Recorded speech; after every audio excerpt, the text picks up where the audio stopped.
अच्छा से गाना बेटा।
आप लोग को अच्छा लगा ना ये गाना?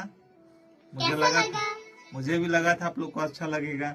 और तपस्या भी बहुत मेहनत करती है, बहुत प्यारी बच्ची है ना। तो